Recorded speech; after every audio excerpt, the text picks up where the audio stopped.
మోకాళ్ళ నొప్పులు లేని ఇల్లు చూపించండి. కష్టం కదా! నిజంగా ఆలోచన కూడా దొరకదు. మరి మోకాళ్ళ నొప్పుల్ని కరెక్ట్‌గా టార్గెట్ చేస్తూ ఎటువంటి సైడ్ ఎఫెక్ట్స్ లేకుండా చక్కటి ఉపశమనం లభిస్తుంది. ఇప్పుడు మనం మాట్లాడుకోబోయే ఒక ప్రోడక్ట్‌కి.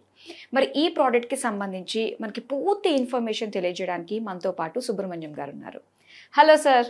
Hello madam. సో నిజంగా మీరు చెప్తున్న విషయం చూస్తే మోకాళ్ళ నొప్పులు టార్గెట్ చేసి చక్కటి ఉపశమనం కల్పిస్తుంది అని చెప్పేసి అంటున్నారు ఈ ప్రోడక్ట్. సో దీని గురించి తెలుసుకోవాలి. Okay madam. ఇప్పుడు మామూలుగా మీరు అన్నట్టు ఏంటంటే మోకాళ్ళ నొప్పులు వయసుతో సంబంధం, జనరల్గా ఇది వయసుతో పాటు వచ్చేటటువంటి ఒక ప్రాబ్లం అనమాట.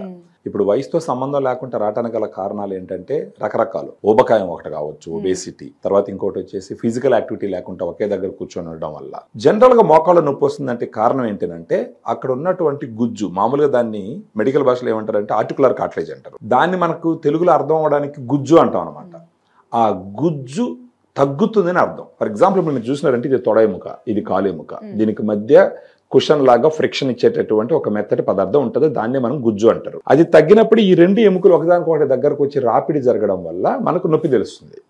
సో మనం అర్థం చేసుకోవాల్సిన విషయం ఏంటంటే ఇక్కడ ఉండేటటువంటి గుజ్జు తగ్గుతుంది అని గుర్తించాలి. గుజ్జు తగ్గుతున్నప్పుడు మనం పెయిన్ కిల్లర్స్ తీసుకొని వేస్తే అది ఏ రకంగా కరెక్ట్ కాదు. ఏంటంటే నీకు గుజ్జు తగ్గింది, దానికి ఏదో ఒకటి చెయ్యి అని చెప్పేసి మోకాళ్ళు ఏడుస్తూ ఉన్నప్పుడు మనం పెయిన్ కిల్లర్ తీసి వేసుకొని ఆ నొప్పి కానికుంటే దాన్ని సైలెంట్ చేసినప్పుడు అది ఏం చేయగలదు? ఏం చేయలేదు. స్లోగా ఉన్న గుజ్జు మొత్తం కరిగిపోతుంది. ఆ గుజ్జు కరిగిపోయిందేనంటే జీవితంలో లేనిపోని సమస్యలు చూడాల్సి వస్తుంది. ఫర్ ఎగ్జాంపుల్ ఇప్పుడు గుజ్జు కరిగిపోయింది అనుకుందాం. ఉన్న ఆప్షన్స్ గురించి మాట్లాడదాం. ఒకటి కంప్లీట్ గా మోకాళ్ళ మార్పిడి ఆపరేషన్. అది ఎంతవరకు సక్సెస్ అవుతుందో కూడా చెప్పలేం. ఆపరేషన్ అనేది లాస్ట్ ఆప్షన్. చేసుకోవచ్చా చేసుకోకూడదు అన్నది వాళ్ళ ఇండివిజువల్ డెసిషన్. కానీ మనం ఏదో అంటారు కదా, గోటితో పోయేదాన్ని గొడ్డల దాకా తీసుకెళ్లడం ఎందుకు అంటే చిన్న సప్లిమెంట్ తో పోయేదాన్ని ఆపరేషన్ దాకా తీసుకుని వెళ్ళడం అన్నది ఎంతవరకు కరెక్ట్ అన్నది ఆలోచించుకోవాలి. ఇప్పుడు గ్రాండ్ వాక్ అన్నది ఒక ప్రోడక్ట్. ఇది దీన్ని వాడడం గాను మొదలు పెడితే ఏదైతే గుజ్జు కరుగుతూ ఉందో ఆ గుజ్జుని పూర్తిగా కరిగిపోకుండా కంట్రోల్ చేస్తుంది. తర్వాత ఆ గుజ్జు పెరిగేదానికి ఉపయోగపడుతుంది. ఇప్పుడు మీరు నన్ను అడగచ్చు దీంట్లో ఏముంటే ఆ విధంగా ఇది ఉపయోగపడుతుంది అనేసి. ఇది వచ్చి సాచెట్ల రూపంలో ఉంటుంది అనమాట. ఫర్ ఎగ్జాంపుల్ ఇది ఒక సాచెట్, గ్రాండ్ వాక్ ఇది ఒక సాచెట్, ఈ రెండు సాచెట్లు అనుకోండి. ఒక సాచెట్ తీసుకున్నాం అనుకోండి. ఇప్పుడు ఈ సాచెట్ లో 7.5 గ్రామ్స్ పౌడర్ ఉంటుంది. 8 రకాలు న్యూట్రియంట్స్ ఉంటాయి దీంట్లో. గ్లూకోజమైన్ 1.5 గ్రామ్స్ ఉంటుందన్నమాట. ఈ గ్లూకోజమైన్ గురించి మాట్లాడాలంటే యూరోపియన్ గైడ్ లైన్స్ ఏం చెప్తున్నాయంటే మోకాళ్ళ నొప్పులు ఎవరికి వచ్చినా సరే ఫస్ట్ చేయాల్సిన పని ఏంటంటే ఈ సప్లిమెంట్స్ వాడడం.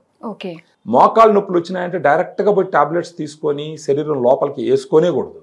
ఫస్ట్ చేయాల్సిన పని ఏంటంటే ఇలాంటి సప్లిమెంట్ వాడడం. ఫర్ ఎగ్జాంపుల్ ఇప్పుడు ప్రోటీన్ సప్లిమెంట్ తీసుకుంటూ నేను ఒక 3 months జిమ్ చేసినానంటే నాకు బైసెప్స్ అని నాకు దేని మీద వర్కౌట్ చేస్తానో ఆ మజిల్స్ కనిపిస్తాయి, షేప్ వస్తుంది. అదే విధంగా ఈ గుజ్జు అనేది కూడా ఒక కణజాలం. అది పెరగాలి అని అంటే చేయవలసిన పనులు ఏంటంటే సప్లిమెంట్. మనం ఎట్టయితే ప్రోటీన్ తీసుకొని కండలు పెంచుతాం, ఇప్పుడు మామూలుగా బాడీ షేప్ వచ్చిందంటే జనాలు ఏం చెప్తారంటే ఒక 70% ఫుడ్, ఒక 20% ఎక్సర్సైజ్, ఒక 10% స్లీప్, రెస్ట్ అన్ని చెప్తారు. అదే విధంగా మోకాళ్ళ నొప్పులకు కూడా ఫస్ట్ చేయాల్సింది ఏంటంటే సప్లిమెంట్. దీంట్లో నేను అన్నట్టు ఆ గ్లూకోజమైన్ 1.5 గ్రామ్స్ ఉంటుంది అనమాట. దీంట్లో ఆ గ్లూకోజమైన్ 50 years పై నుంచి అన్ని కంట్రీస్ లో వాడుతున్నారు. దానితో పాటు కాండ్రాయిటిన్ అని ఉంటుంది, 1.2 గ్రామ్స్ ఉంటుంది. అది ఏ రకంగా హెల్ప్ చేస్తుంది? ఈ కాండ్రాయిటిన్ గ్లూకోజమైన్ ఎలాంటివంటే ఫర్ ఎగ్జాంపుల్ ఇప్పుడు గోడ కడుతున్నప్పుడు గోడలో సిమెంటు రాళ్ళు ఏ విధంగా అయితే దానికి ఆకారాన్ని ఇస్తాయో అదే విధంగా గుజ్జుకి ఒక ఆకారాన్ని ఇచ్చేటటువంటి సప్లిమెంట్ అనమాట. అంటే ఇది మన డైరెక్ట్ ఫుడ్ ప్రొడక్ట్స్ నుంచి మనకి రాదంటారా? మనకు ఒక వయసు వరకు మనం తిన్న దాంట్లో నుంచి శరీరం గ్రహించి సప్లై చేస్తుంది. ఒక వయసు దాటిందంటే శరీరం అవి తయారు చేయలేదు, తీసుకున్న ఫుడ్ లో కూడా అది చాలదనమాట. దీంట్లో ఉన్నటి ముఖ్యంగా ఏంటంటే నేను ఎలాగైతే గోడలో రాళ్ళు, ఇసుక, సిమెంట్ ఎలాగైతే పనిచేస్తే ఆకారం వస్తుందో అదే విధంగా ఈ గుజ్జుకు కూడా దీంట్లో ఉండే న్యూట్రియంట్స్ ఆ విధంగా షేప్ని ఇస్తాయి, ఆ క్వాలిటీని ఇస్తాయి, ఇంటిగ్రిటీని ఇస్తాయి. మిగతా కొన్ని ఉంటాయి. కొల్లాజన్ కూడా one of the part. Collagen కూడా 40 mg ఉంటుంది. బోస్విలా సెరటా అని చెప్పేసి ఒక ప్లాంట్ ఎక్స్ట్రాక్ట్ ఉంటుంది.